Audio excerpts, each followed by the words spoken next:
With the 23 lives lost because of this horrific tragedy, grief and many other emotions are being felt really all over the Chattahoochee Valley, from the victims' families to those who lost their homes to those who just live in the area. It's important to recognize, how folks are feeling and dealing with all this. We are definitely seeing some of that emotion out here among people who have lost so much, and we understand where that comes from. News Leader 9 Samantha Serban spoke with some people today who say it's important to talk about those emotions, to talk about how you're feeling. She is live tonight in our newsroom with more on this. So Samantha, tell us more about what you've learned about this and what people should be talking about and saying to each other.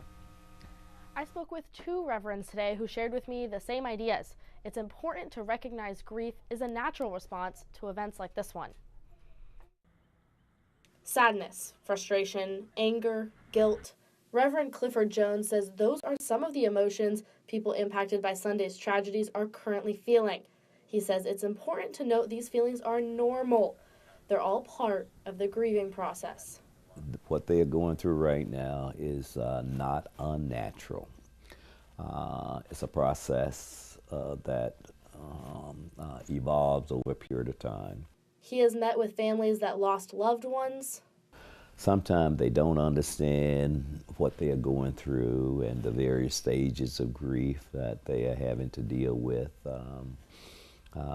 Anger and blaming, sometimes even blaming God for what has taken place. And he has met with survivors. A lot of times those who were spared feel a sense of guilt themselves. Jones says it's important to reach out to someone, a pastor, a mental health counselor, or a friend if you're grieving.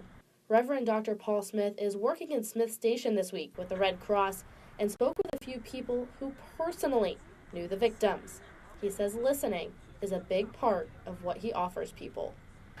I'm not a magician, so I can't wave a magic wand and make it better. But again, just the fact that there was someone that was willing to listen to what she needed and to normalize what she was feeling, so that what she was feeling was truly, as I say, a normal response to an abnormal event.